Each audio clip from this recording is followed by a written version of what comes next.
बहुत समय पहले की बात है। एक गांव में एक पीपल का पेड़ था। वह पेड़ सभी की इच्छा पूरी करता था। कोई भी जाकर उस पेड़ से कुछ भी मांगता था तो उसकी इच्छा जरूर पूरी होती थी। गांव के लोग पीपल के पेड़ से बहुत ही खुश थे। भाई, हमारे गांव में जो पीपल का पेड़ है उसके अंदर बहुत ही शक्ति भरी है। जो लोग उससे अपनी इच्छा मांगते हैं उनकी इच्छा जरूर पूरी करता है। हाँ हाँ भाई, मैंने भी सुना है। क्या सच में जादुई पेड़ में इतनी शक्ति है? हाँ भाई, अगर आपको यकीन नहीं होता तो तुम खुद ही जाकर देख लो। दूसरे दिन ही हरिलाल उस पीपल के पेड़ के नीचे जाता है और अपनी इच्छा मांगने लगता है। हे पेड़ महाराज, मैं बहुत ही गरीब हूं। मेरे पास खाने के लिए अनाज नहीं है। क्या तुम मुझे कुछ अनाज दे सकते हो? जादुई पेड़ तुरंत ही एक बोरी अनाज हरिलाल के सामने रख देता है। यह सब देखकर हरिलाल बहुत खुश होता है। अरे, यह तो सच में इच्छा पूरी करने वाला पेड़ है। आपको बहुत बहुत धन्यवाद पेड़ महाराज, मैं आपसे बहुत प्रसन्न हूँ। हरिलाल खुश होकर अनाज की बोरी को लेकर अपने घर चला जाता है। एक दिन उसी पेड़ के नीचे मंगल आता है। मंगल बहुत ही दूर से आया था और पेड़ से बोलने लगा। हे पेड़ महाराज, क्या तुम मुझे अमीर बना सकते हो? मैं बहुत ही दूर से तुम्हारे पास आया हूँ। इतना बोलते ही जादुई पेड़ ने मंगल को एक सोने से भरा हुआ घड़ा दे देता है। सोने से भरा हुआ घड़ा देखकर मंगल बहुत ही खुश होता है। हे भगवान, मुझे तो अपनी आंखों पर यकीन नहीं होता है। जादुई पेड़ महाराज, मैं कभी सोच भी नहीं सकता था कि मैं भी एक दिन अमीर बनूंगा, लेकिन आपने मेरे सपने को हकीकत में बदल दिया। मैं कभी भी आपका एहसान नहीं भूलूंगा। मंगल बहुत ही खुश था और सोने के घड़े को लेकर अपने घर की ओर निकल पड़ता है। कुछ दिन बीतते बीतते यह बात आसपास के सभी गांव में फैल गई और उस पेड़ से अपनी इच्छा मांगने के लिए बहुत ही दूर दूर से लोग आने लगे। और जैसे जैसे समय बीतता गया, वह जादुई पेड़ भी बूढ़ा होने लगा और कुछ दिनों में ही जादुई पेड़ एकदम बूढ़ा हो जाता है। और अब जादुई पेड़ की शक्तियां भी काम करना बंद कर दी, क्योंकि पेड़ एकदम बूढ़ा हो गया था। एक दिन कुछ लोग पेड़ के पास अपनी इच्छा मांगने आए। हे जादुई पेड़ महाराज, क्या तुम मुझे कुछ दे सकते हो? मैं बड़ी दूर से आया हूँ। मैं आपकी कोई मदद नहीं कर पाऊंगा, क्योंकि अब मैं बूढ़ा हो गया हूँ और मेरी शक्ति भी काम नहीं करती है। मैं तो सुना था तुम सबकी इच्छा पूरी करते हो, लेकिन जब मैं तुमसे कुछ मांगा तो तुम बोल रहे हो मेरी शक्तियाँ खत्म हो गई है। सीधा सीधा बोलो कि मैं तुम्हें कुछ देना नहीं चाहता हूँ। नहीं मनुष्य, ऐसा कोई बात नहीं है। अरे चलो, मैं सब जानता हूँ, तुम कोई जादुई पेड़ नहीं हो। बस इस गांव के लोगों ने ही अफवाह फैला रखी है। पेड़ बहुत उदास हो जाता है। सारे लोग इतना बोलकर पेड़ के पास से चले जाते हैं। सभी के जाने के बाद पेड़ जोर जोर से रोने लगा और भगवान को याद करने लगता है। पेड़ का दुख भगवान से देखा नहीं गया। भगवान तुरंत पेड़ के सामने प्रकट हुए और बोले, अरे पेड़ भाई, क्या हुआ? तुम क्यों रो रहे हो और मुझे कैसे याद किया? महाराज, मैं एक जादुई पेड़ हूँ और मैं अब बूढ़ा हो गया। जब तक मेरे अंदर शक्तियां थी तब तक मैं सभी की मदद किया, लेकिन अब मैं बूढ़ा हो गया हूँ तो मेरी शक्तियां भी काम नहीं करती है और अब मुझे लोग बुरा भला बोलते हैं। अरे, यह तो तुम्हारे साथ बहुत बड़ा अन्याय है। बोलो, मैं तुम्हारी क्या मदद कर सकता हूँ? भगवान जी, आप मेरी शक्तियां को वापस कर दीजिए ताकि मैं लोगों की मदद कर सकूं। देखो पेड़ भाई, यह काम थोड़ा सा मुश्किल है क्योंकि तुम अब बूढ़े हो गए हो, लेकिन मैं फिर भी तुम्हें एक उपाय बताता हूँ। गांव के पूर्व साइड जो जंगल है उसी जंगल में एक तालाब है। अगर उस तालाब का पानी कोई लाकर तुम्हारे ऊपर डाल देगा तो तुम्हारी शक्तियां फिर से वापस आ जाएगी। भगवान जी, आपको बहुत बहुत शुक्रिया। इतना बोलकर भगवान चले जाते हैं और अब पेड़ किसी ऐसे इंसान की खोज कर रहा था जो तालाब से पानी लाकर उसके ऊपर डाल सके। एक दिन एक मछुआरा आता है और पेड़ से अपनी इच्छा मांगता है। पेड़ महाराज, मैं आपसे बहुत कुछ तो नहीं मांगूंगा, लेकिन है इतना बोलूंगा कि आप मुझे कुछ ऐसा चीज दे दो जिससे मेरी जिंदगी बदल जाए। ठीक है, लेकिन तुम्हें उसके लिए मेरा एक छोटा सा काम करना होगा। बोलो, तुम करोगे? हाँ, क्यों नहीं। आप बताओ तो सही, मुझे करना क्या है? गांव के जो पूर्व साइड जंगल है, उसी जंगल में एक तालाब है। अगर तुम उस तालाब का पानी लाकर मेरे ऊपर डालोगे तो मैं तुम्हारी इच्छा जरूर पूरी करूंगा। मछुआरा डर जाता है और बोला, न बाबा न, मैं उस जंगल में नहीं जाऊंगा। उसमें बहुत बड़े बड़े जानवर रहते हैं, मुझे मार कर खा लेंगे। उसके बाद मछुआरे वहां से चला जाता है। बहुत सारे लोग पेड़ के पास आए, लेकिन उस तालाब का पानी लाने के लिए कोई राजी नहीं होता था और अब पेड़ की उम्मीद भी टूट गई थी। कुछ दिनों बाद मंगल फिर से उसी पेड़ के पास आता है और पेड़ से कहने लगता है, हे पेड़ महाराज, मैंने सुना है कि तुम्हारी सारी शक्तियाँ खत्म हो गई हैं और कोई ऐसा तालाब है जिसका पानी लाकर डालने से आपकी शक्तियाँ फिर से वापस आ जाएंगी। आप मुझे वो तालाब बता दीजिए। हमारे गांव के जो पूर्व साइड जंगल है, उसी के बीच में तालाब है। ठीक है, मैं कुछ देर में तालाब से पानी लेकर आता हूँ। उसके बाद मंगल तालाब से पानी लाने चला जाता है। कुछ दूर जाने के बाद मंगल को तालाब भी मिल जाता है और मंगल तुरंत ही तालाब से पानी एक बोतल के बर्तन में भर लेता है और जादुई पेड़ की ओर निकल पड़ता है। कुछ देर में मंगल तालाब का पानी लेकर पेड़ के पास पहुंच जाता है और पेड़ के ऊपर डाल देता है। तालाब का पानी डालते ही पेड़ की सारी शक्तियां वापस आ जाती है। चमचमपुर गांव में एक गोपाल नाम का किसान अपने परिवार के साथ रहता था। गोपाल अपनी खेतों में खूब मेहनत करता था और अच्छी फसल उगाता था।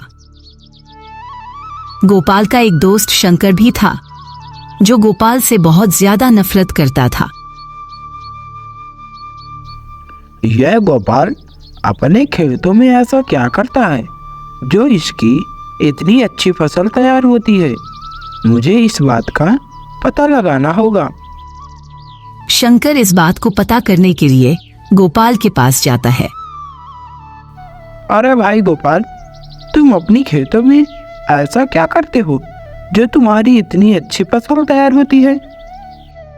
गोपाल शंकर की बात सुनकर हंस पड़ा और बोला, भाई क्या मजाक कर रहे हो?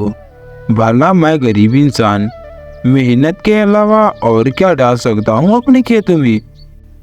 भाई तुम केवल मेहनत करते हो तो तुम्हारी खेतों में फसल बहुत अच्छी होती है और मैं अपने खेतों में बहुत सारी खाद और पानी देता हूँ, लेकिन मेरे खेतों में इतनी अच्छी फसल नहीं होती है। भाई तुम भी अपने खेतों में मेहनत करो, तुम्हारी भी फसल अच्छी आएगी। इतना बोलकर गोपाल अपने घर आ जाता है। अरे महिमा, जरा खाना लगाओ, मुझे बहुत तेज की भूख लगी है। आहा, सुबह से कुछ भी नहीं खाया हूँ। आप थोड़ी देर रुक जाओ, मैं आपके लिए गर्मा गर्म खाने लेकर आ रही हूँ। उसके बाद महिमा गोपाल के लिए खाना लाने चली जाती है। कुछ देर बाद महिमा खाना लेकर आ जाती है। गोपाल और महिमा दोनों एक दूसरे से बहुत ही प्रेम करते थे। कुछ न कुछ तो ये गोपाल छुपा रहा है। ये जरूर अपने खेतों में कुछ अलग चीज डालता है। हाँ, तभी इसके खेतों में इतनी अच्छी फसल होती है। शंकर अपने घर जाता है आ गए तुम खेतों से। लगता है कि आज तुमने खेतों में बहुत ही काम किया है। अरे नीलू, क्या बताऊं, मेरे तो कुछ समझ में नहीं आ रहा है कि मेरा दोस्त जो गोपाल है उसके खेतों में तो बहुत ही अच्छी फसल होती है और मेरे खेतों में तो बहुत ही कम फसल होती है। अरे तो वह तुम्हारी तरह देर तक नहीं सोता है, सुबह ही उठकर अपने खेतों में काम करता है, तभी तो उसके खेतों में अच्छी फसल हो रही है। शंकर बहुत ही आलसी था। उसका खेत में मेहनत करने का बिल्कुल भी मन नहीं करता था और वह हर रोज सुबह लेट उठता था। अरे तुम अभी तक सो रही हो, देखो सूरज सर पर आ गया है, चलो अब उठो। अरे भाग्यवान, क्या हो गया सुबह सुबह? आज तुम्हें काम पर नहीं जाना है क्या? अरे हाँ, मैं तो भूल ही जाता हूँ कि मुझे खेतों में भी जाना है। अच्छा तुम एक काम करो, मेरा खाना पैक कर दो, मैं मुंह धुल के आता हूँ। नीलू शंकर का खाना पैक कर देती है। ये लो जी, और हाँ, ध्यान से खाना खा लेना। हाँ हुआ, ठीक है। शंकर अपने खेतों में काम करने के लिए निकल जाता है। कुछ दूर जाने के बाद शंकर गोपाल के खेतों के पास पहुंचा और देखा कि गोपाल पहले से ही अपने खेतों में काम कर रहा था। अरे ये क्या, गोपाल तो पहले से ही अपने खेतों में काम कर रहा है। फिर शंकर जल्दी जल्दी अपने खेतों में जाता है और काम करना शुरू कर देता है। अब मुझे खाना खा लेना चाहिए, काफी समय हो गया है खेतों में काम करते करते। चलो मैं भी खा लेता हूँ, उसके बाद खेतों में काम करूँगा। शंकर और गोपाल खाना खाने बैठते हैं। तभी उसी रास्ते से एक साधु बाबा जा रहे थे और उन्हें बहुत तेज की भूख लगी थी। अरे बालक, क्या तुम मुझे खाना खिला सकते हो? मुझे बहुत तेज की भूख लगी है। बाबा जी, मैं गरीब इंसान अपने घर से सूखी रोटी ही लाया हूँ। अगर इस सूखी रोटी से आपका पेट भर जाता है तो आप अवश्य खाना खा सकते हो। उसके बाद साधु बाबा खाना खाने लगते हैं।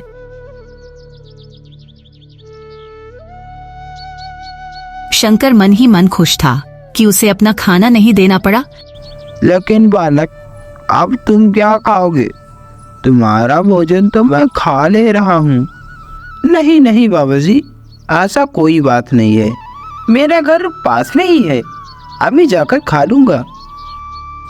बालक, आज तूने मेरी भूख मिटाई है, बोलो तुम्हें क्या चाहिए? बाबा जी, मैं चाहता हूँ कि मैं मेहनत करके एक दिन बहुत बड़ा आदमी बनूं। बाबा तुरंत ही अपनी पोटली से कुछ जादुई मिर्च के बीज गोपाल और शंकर दोनों को दे देते हैं। लेकिन बाबा, इस बीज का हम क्या करेंगे? बालक, यह जादुई बीज है, अगर तुम इनकी अच्छे से देखभाल करोगे तो ये तुम्हें माला माल बना देंगे।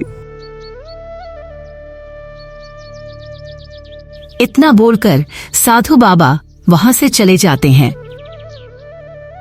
गोपाल और शंकर दोनों अपने घर आ जाते हैं। नीलू, ये देखो मैं क्या लाया हूँ। यह तो मिर्च के बीज हैं, इसमें इतना खुश होने की क्या जरूरत है? अरे तुम्हें मालूम नहीं है, ये जादुई बीज है और मैं कल सुबह ही इन्हें खेतों में लगा दूंगा। दूसरे दिन गोपाल और शंकर दोनों जादुई मिर्च के बीज को खेतों में लगाने के लिए पहुंच जाते हैं। कुछ ही देर में गोपाल सारी जादुई मिर्च के बीज को लगा देता है और उन्हें अच्छे से पानी भी दे देता है। चलो, मैं भी सभी मिर्च के बीज को लगा दिया हूँ और इन्हें पानी देने की क्या ही आवश्यकता है, ये तो जादुई बीज हैं, खुद ही बड़े हो जाएंगे। शंकर बाबा की बताई हुई बात को नहीं करता है। उसके बाद शंकर अपने घर चला जाता है। आ गए आप खेतों से? आपने उन जादुई बीजों को अच्छे से लगाया है कि नहीं, या फिर रोज की तरह आज भी तुम सो गए थे? हाँ नीलू, मैं उन जादुई बीजों को लगा दिया हूँ। और तुम उन्हें अच्छे से पानी दिए हो या नहीं। अरे नीलू, वह जादुई बीज है, उन्हें पानी देने की क्या जरूरत, वह बिना पानी के ही बड़े हो लेकिन जाएंगे। गोपाल अपने खेतों में रोज पानी लगता है और खूब मेहनत करता है। गोपाल की मिर्ची धीरे धीरे बड़े हो गए। अरे वाह, यह तो बहुत ही अच्छे से हुआ है और इसमें बहुत ही मिर्च लगेगी। शंकर अपने खेतों में ना ही मेहनत करता और ना ही बीजों की देखभाल, जिससे उसके खेतों में बस कुछ ही मिर्च के पेड़ लगे। अरे ये तो जादुई पेड़ थे, तो कैसे नहीं निकले? जरूर मुझे उस बाबा ने बेवकूफ बनाया है। शंकर गोपाल के पास आता है और देखा उसकी खेतों में बहुत ही अच्छी मिर्च हुई है। यह कैसे हो सकता है? तुम्हारी खेतों में इतनी अच्छी फसल और मेरे खेतों में तो कुछ भी नहीं हुआ। भाई शंकर, यह सब उस जादुई मिर्च के बीज का कमाल है। मैं इन मिर्च के बीजों को बहुत ही प्यार से रोज इन्हें पानी देता हूँ और इनकी मिट्टियों को भी ठीक करता हूँ, तभी तो यह मिर्च इतनी ज्यादा हुई है। उसके बाद गोपाल उन मिर्च को बाजार में बेचता था। गोपाल बहुत अच्छा पैसा कमाता था। मिर्च बेचकर धीरे धीरे गोपाल बहुत ही बड़ा आदमी बन जाता है। काश मैं भी उन जादुई मिर्च के बीजों को अच्छे से देखभाल किया होता तो आज मैं भी अमीर होता, लेकिन मेरी तो किस्मत ही खराब है। शंकर को अपने किए पर बहुत पछतावा होता है